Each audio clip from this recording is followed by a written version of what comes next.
सभी को नमस्कार। करियर फर्स्ट चैनल पर आप सबका स्वागत है। डिक्टेशन लिखने के लिए तैयार हैं। Ready, start.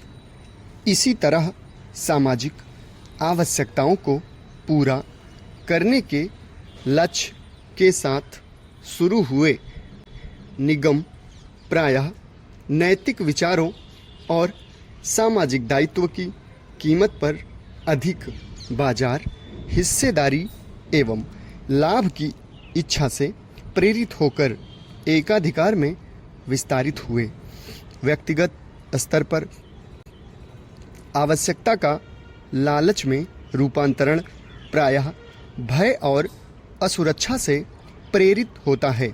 उदाहरण के लिए, गरीबी में पले बढ़े व्यक्ति में अभाव का गहरा भय विकसित हो सकता है, जिसके कारण वे अपनी मूलभूत आवश्यकताओं की पूर्ति होने पर भी धन या संसाधनों का संचय करने लगते हैं। यह भय आधारित लालच दूसरों को नुकसान पहुंचाने वाले व्यवहारों जैसे शोषण, छल और भ्रष्टाचार को जन्म दे सकता है। जब लालच को अनियंत्रित रूप से पनपने दिया जाता है तो व्यक्ति, समाज और पर्यावरण पर इसके विनाशकारी परिणाम हो सकते हैं।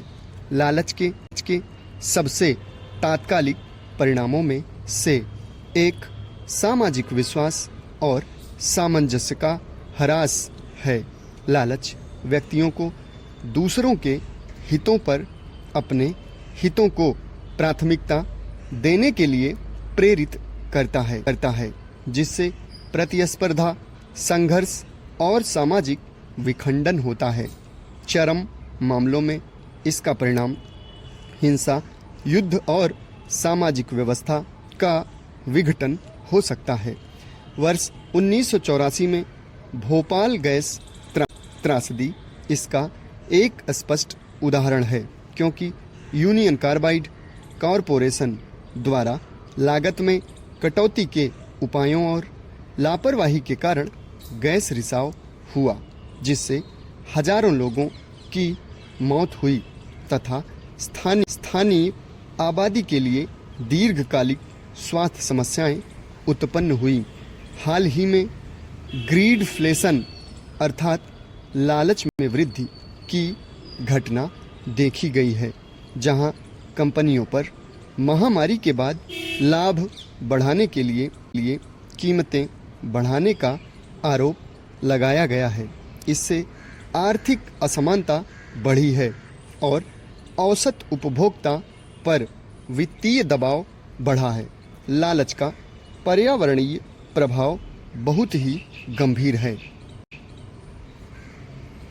अधिक संसाधनों की अतृप्त इच्छा ने प्राकृतिक संसाधनों के अत्यधिक दोहन, निर्वनीकरण, प्रदूषण और जलवायु परिवर्तन को जन्म दिया है।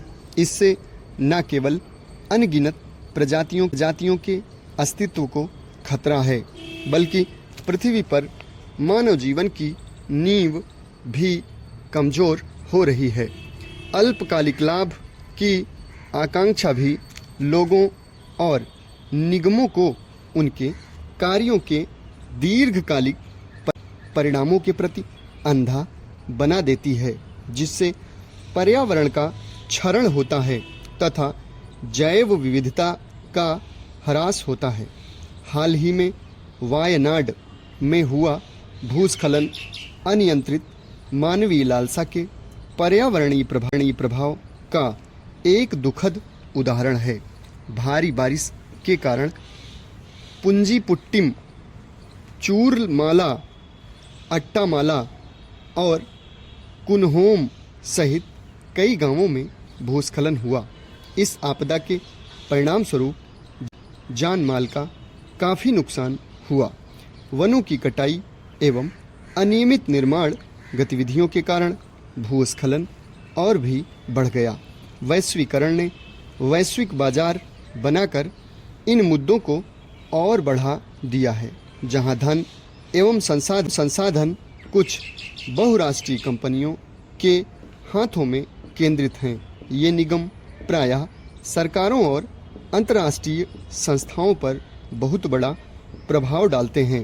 अपने हितों की पूर्ति के लिए नीतियों एवं विनियमों को आयाम देते हैं। शक्ति और धन के इस संकेंद्रण ने एक वैश्विक अर्थव्यवस्था को जन्म दिया है, जो मानव तथा पर्यावरण की तुलना में लाभ को प्राथमिकता देती है, जिससे सामाजिक व पर्यावरणीय कल्याण का क्षरण होता है। इसके अतिरिक्त वैश्विक अर्थव्यवस्था ने उपभोक्तावाद की संस्कृति को जन्म दिया है, जहां भौतिक वस्तुओं और धन की निरंतर खोज को सफलता एवं खुशी का पैमाना माना जाता है। यह संस्कृति न केवल लालच को बढ़ावा देती है, बल्कि दूसरों और वास्तविक संसार से अलगाव की भावना को भी बढ़ावा देती है। समाप्त। धन्यवाद।